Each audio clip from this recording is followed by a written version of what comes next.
binigyang pansin itong Sabat nito mga kapatid. Magpatuloy na tayo para hindi tayo maabutan ng alas 10 ng gabi. Kaya ang oras natin alas 2 mga kapatid. No? So ngayon, isa-isahin natin. No? Meron ditong isang pangutana na nagbibigay sa akin ng napakagandang aral. At ito talaga, ito ang pangutana na naadiri nga dalawa. Ito ang pinakamahalaga pagdating sa araw ng Sabat. Ngayon, mayroong isang tanong dito na dahil may post nga ako na remember the Sabbath day to keep it holy. O ngayon, ano ang sabi ni Raymond Mendoza na Iglesia ito ni Cristo mga kapatid. Ang sabi niya, maging ang Diyos ay pinagbabawal na ang Sabat ayon daw sa Isaiah 1 verse 13. Pinagbabawal na daw ng Diyos ng araw ng Sabat. So basahin natin ang Isaiah ng 1:13 para mas klaro, mas maliwanag, no? Mas klaro, mas maliwanag. Ngayon, sabi dito, huwag na kayong magdala ng mga walang kabuluhang alay, kamangyan at karumalduman sa akin. Ang bagong buwan at ang Sabat, ang tawag ng mga kapulungan, hindi ako makapagtitiis ng kasamaan at ng takdang tulong. Bakit nga ba ito sinabi ng Panginoon? No? Bakit? Kasi unang-una mga kapatid, merong bayan, no? Merong bayan ang Panginoon, no? Ang kaligtasan, ang bayan ng Panginoon ay napakasuwain na ang mga tao doon. Napakasuwain. Biro niyo mga kapatid, wala nang kabuluhan yung pagsamba nila sa Panginoon. No? Wala nang kabuluhan. Kaya doon pa lang, medyo uminit ang panahon para sa Panginoon. Kaya nagsabi ito ng ganito, huwag na kayong magdala ng mga walang kabuluhang alay, kamangyan at karumalduman sa akin ang bagong buwan at ang Sabat, ang tawag ng mga kabulungan, hindi ako makapagtitiis ng kasamaan at ng takdang tulong. No? At ng takdang tulong. Kung papansinin natin mga kapatid, sa tanong niya, maging ang Diyos ipinagbabawal na ang Sabat ayon daw sa Isaiah. No? Sinabi ito ng Diyos dahil sa katikasan ng ulo ng mga tao. No? Sinabi ito ng Diyos dahil sa katikasan ng ulo ng tao. Pero dahil sa ang Panginoon ay mahigugmaon, ang Panginoon ay mapagmahal, ano ang sabi niya sa 14? Sa 14 ng Isaiah 1 ng 14. Kaya binasa natin kanina, 13. Basahin natin yung 14. Dahil sa pinakadakong gugma sa Panginoon. At sabi sa 14 at pinagdaramdam ng aking puso, pinagdaramdam ng aking puso ang inyong mga bagong buwan at ang inyong mga takdang kapistahan, mga kabagbagan sa akin. Ako'y pata ng pagdadala ng mga tao, ng mga yaon. Kita mo? Ipinagdaramdam ng aking puso. Kita mo? Naigugma ang Panginoon. Naigugma. Kahit na matitigas na ang ulo ng mga tao, naigugma ang Panginoon. Ngayon, ang sabi niya, maging ang Diyos daw nagpapahawal na ang Sabat ayon daw sa Isaiah. Kung papansinin natin, ipinagbawal na ng Panginoon sa kanila dahil wala ng kabuluhan ang kanilang pagsamba sa Panginoon. Pero kay tungod sa gugma ng Panginoon, ibinalik ng Panginoon ang araw ng Sabat sa tao. Ibinalik niya, no? Dahil nakikita niya na medyo lumalabot na ang lahat ng mga tao simula nung ipinaramdam niya na ang kanyang pag-ibig sa mga taong sinabihan niya na huwag na kayong magdadala ng mga formal-dumal na alay. O, ano ang sabi ng Panginoon dito sa atras tayo ng konti, ha? Atras tayo ng konti. Kasi, dahil sa tugma ng Panginoon, ibinalik niya itong Sabat. Ibinalik. Huwag tayong mawawala sa Isaias. Doon din tayo sa Isaias. Isaias 65 verse 2. Medyo umurong-urong na siya, ha? Medyo umurong-urong na siya. Hindi na siya yung paatras, paabante tayo. Ngayon, sabi dito, sa Isaiah 56 verse 2. Mapalad ang taong gumagawa nito at ang anak ng tao na nangahahawak dito na nangingiling ng Sabat upang huwag lapastanganin at nag-iingat ang ng kanyang kamay sa paggawa ng anumang kasamaan. Dahil sa tugma ng Panginoon, hindi lang yung araw ng Sabat yung kanyang ibinigay sa bawat tao. O, papanyatin, kundi yung chance. Pag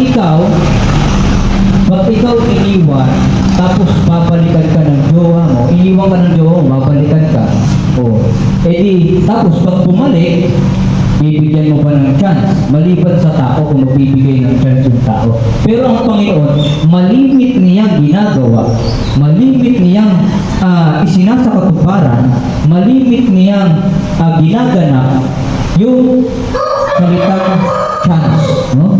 Pagbibigay ng chance sa mga taong nananampalataya o hindi nananampalataya. Kaya nga hindi pa dumarating ang Panginoon.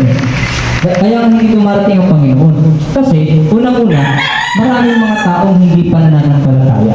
Kaya kung papansin natin yung Juan 14:1, ano yung sinasabi doon? Mag-isang palataya kayo sa akin, sa bahay ng aking ama. Huwag kayong magulumihanan. Huwag kayong magulumihanan. Mag-isang palataya kayo sa akin, sa bahay ng aking ama ay maraming tahanan. Pangako dahil sa dakong gugma ng Panginoon. Ngayon, dahil sa pag-ibig ng Diyos, ibinibigay niya yung kanyang chance, ibinibigay niya yung kanyang gugma, ipinaparamdam ng Panginoon ang gugma sa atin, yung pagmamahal mo sa atin. Kaya siya nagbibigay ng chance. Dahil sinasabi niya yun, dahil matigas na ang ulo ng mga tao. Kahit ngayon, sa kapanahonan natin ngayon. Bakit sinabing matigas ang ulo? Bakit sinabing matigas ang ulo? Basahin natin ang Marcos 7 ng 8. Bakit niya sinasabing matigas ang ulo? Bakit sinasabing matigas ang ulo ng mga tao? Ang sabi dito, nilisan ninyo ang utos ng Diyos at inyong pinanghahawakan ang salit-saling sabi ng tao. Kita niyo, may gugma ang Panginoon, ipinaparamdam niya yung gugma niya para sa iyo. Pero yung gugma mo, nandoon sa kapwa mo tao. Imbis na yun ang susundin mo yung Panginoon, ang sinusunod mo yung kapwa mo tao. Tingnan niyo yung mga katulog. Yung mga katulog ko, tingnan niyo. So, yung bang, ay ako dati, Catholic talaga ako dati. Aminin ko yun. Catholic Church ako. So, namulat ako 2001, pinanganak ako. Namulat ako sa Catholic Church hanggang 2012. Kasi umuwi na ako ng Palawan ng time na 2012. Kaya doon na nahinto yung aking Catholic Church. Kaya napunta ako sa STD. Ngayon, ang nangyari, may naamin katulad sa pag may namatay, huwag kang magwawali. Puro ng tao. Siyempre, gaganapin namin yun kasi naniniwala kami. Pero ngayon, alam ko na yung Biblia, alam ko na ang kautusan ng Panginoon. Pwede hindi ko na ginagawa. Kasalanan yun. Hindi na yun basta-basta na isang mga kautusan lang na hindi yung galing. Tingnan nyo, kahit alam na ng mga Catholic Church yung Sabat?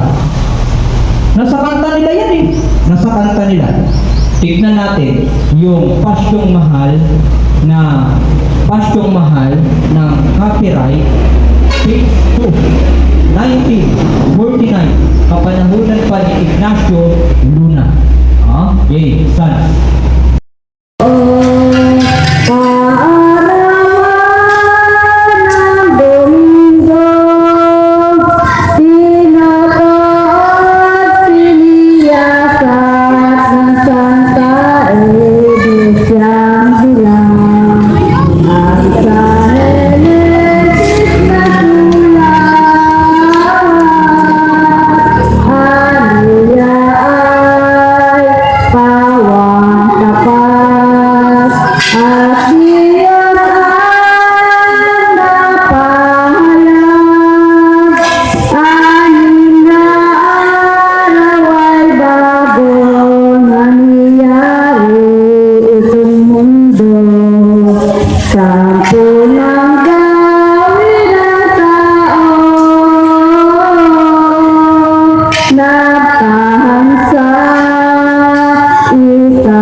Kita niyo mga kapatid, alam na nila yung Sabat, pero wala pa rin nangyayari.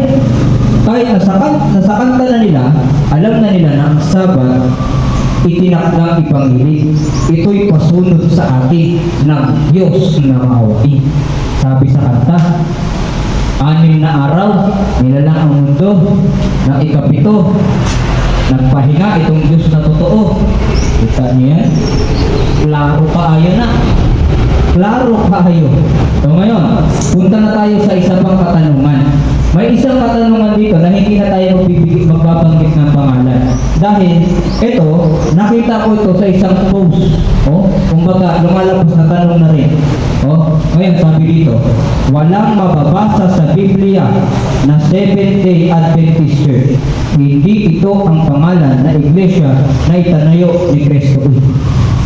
Hindi daw ito ang iglesia na itinayo ni Kristo dahil daw hindi mabasa sa Biblia ang Seventh-day Adventist. Ngayon, patutunayan ko sa iyo na mabasa sa Biblia ang Seventh-day Adventist Church. Patutunayan ko yan. Hindi ako magbabasa ng ibang aklat. Biblia ang babasahin ko. Biblia ang babasahin ko. Hindi ako magbabasa ng ibang aklat. Ngayon, kung papansinin natin sa Mateo, simulan natin sa Mateo, kapatid. Sa Mateo 16 na 18. Ganito ang pagkakasabi Ganito ang pagkakasabi sa Tagalog. At sinabi ko naman sa iyo na ikaw ay Pedro, at sa ibabaw ng batong ito ay itatayo ko ang aking iglesia. Ano ba English ng iglesia? Church. Diba? Church. Ngayon, at ang mga pintuan ng Hades ay hindi makikipawin laban sa kanya. Kita mo nun? Alam nyo, kami mga Astisdei na nag-aaral ng Biblia, kahit anong talata ang ibato ninyo, hindi kami aatras. Dahil sinasabi ng Panginoon, magsisipanaig laban sa Kanya, ay hindi magtatagumpay. Ngayon, ano ang English ng church? Ano ang English ng iglesia? Church. Basahin natin sa English, kapatid na Eric. Pakibasa dyan sa Mateo 16 ng verse 18. And I tell you that you are Peter, On this rock I will build my church, Oh. and the gates of Hades will not overcome it. Oh, kita mo yun? Dito, Pedro, itatayo ko ang aking iglesia. Church, ano nga ba ang itinayo na church ng Panginoon? Ano ang itinayo? So syempre, sasabihin nyo na naman, ang tanong nyo na naman, oh, 70 Adventist po, hindi nga nabasa yung 70 Adventist nun sa talata sa Mateo. O, basahin natin yung 70. Puntahan natin ang Genesis 1, 2 ng 1 hanggang 2. Sabi dito, at nayari ang langit at lupa at ang lahat ng natatanaw sa mga iyon sa 2 at ng ikapitong araw. Anong English ng ikapitong araw, kapatid na Eric? Thus the heavens and the earth were completed and all their... Dela, kita mo yun? Ano ang English ng ikapitong araw? Ano ang English? 7th day. Oh, 7th day. Oh. Ngayon, kung hindi kayo maniwala dito sa Tagalog, basahin natin sa English. Sige, basa. English na Genesis ng 2, 1 hanggang 2. Thus the heavens and the earth were completed and all their work was arranged. By the 7th day, God had finished the work He had been doing. So on the 7th day, He rested from all His work. Oh, kita mo yun? Para sa ikaliligtas ng gawa na sa masasama. Pakilakasan ha, pakilakas kay Brother Eric para naman marinig ng mga nanonood sa atin ngayong hapon na ito. So ngayon, ang ulitin ko ha, may tanong. Walang mababasa sa Biblia na 7th day Adventist Church. Hindi ito ang pangalan ng iglesia na itinayo ng Kristo. Ngayon, patutunayan ko sa iyo na ito ang itinayo ng iglesia ng Diyos. Ito ang tunay na itinayo ng iglesia ni Kristo na itinayo ng Diyos sa mundo. Ngayon, nabanggit natin ang salitang 7th day. Kapag sinabi na naman ng iba, hindi pa rin nabuo. Wala yung Advent. Wala yung Adventist. Wala yung Adventist. O ngayon, basahin natin para mabuo yung 7th day Advent. Ngayon, lagyan natin ng church para buo talaga siya. O ngayon, sige, basahin naman natin ang Hebreo 9:28. Basahin natin ang Hebreo 28. Tingnan nyo ha. O, Hebreo 9:28. At gayon din naman si Kristo na inihahandog na minsan upang dalhin ang mga kasalanan ng marami sa ikalaway pakikita na hiwalay sa kasalanan at ililigtas ang mga nagsisipag-hintay sa kanila. Ang meaning ng 7th day Adventist, nag-aantay sa ikalawang pagparito ng Panginoon. Basahin natin sa English para mas klaro, Brother Eric, sa Hebreo 9:28. So Christ was sacrificed once to take away the sins of many people, and He will appear a second time, not to bear sin, but to bring salvation to those who are waiting for Him. Waiting for Him. Ano sa Tagalog ng waiting for Him? I-google mo daw. Pag-aantay. Pag may kapatid. Pag-aantay. Pag-aantay. Pag-titiis. Pag-aantay. Kita niyo yun, kapatid? Hindi ginabuo na 7th day Adventist. Ay, masabi ang iba, hindi pa nabuo, may wala pa yung church. Wag ka na lang kayo. Sige, balikan natin ang Mateo. Balikan natin ang Mateo, kapatid, ng 16:18. Sige, kapatid, pakipasa saan? Sa English version. And I tell you that you are Peter, and on this rock I will build my church. Ano ang itinayo ng Panginoon? Seventh-day Adventist Church. Kaya ngayon, sasabihin nito, walang mababasa sa Biblia na Seventh-day Adventist Church. Hindi ito ang pangalan ng iglesia na itinayo ng Kristo. Ngayon, ito, sasabihin ko sa iyo, ito ang itinayo na iglesia ni Kristo, ang Seventh-day Adventist Church. No? Yan ang itinayo ng Panginoon. Kasi kung magbabasa kayo ng Biblia, basahin ninyo ng buo. Hindi yung isang talhata lang focus kayo. Pag sinabi, ipinagbawal na yung Sabat, hindi na ito ginaganap. Ito lang kayo nakapokus, basahin niyo yung buong chapter. Hindi yung babasahin nyo lang yung isang talata. Maliligaw kayo doon, kapatid. Maliligaw kayo doon sa mga tanong na mga mahihirap naman sagutin. No? Papasin natin ha? Hindi masagot na ibang tao, hindi masagot ang lahat ng mga katanungan. No? Hindi kayang sagutin ang lahat ng mga katanungan. No? Kaya, pinatunayan ko sa inyo na mabasa sa Biblia ang Seventh-day Adventist Church. Mababasa sa Biblia. Ngayon, kung sino ang nagpamatuod na hindi ito ang tinayo na iglesia ng Panginoon, kadto dire. Tawag ako. 098120758857.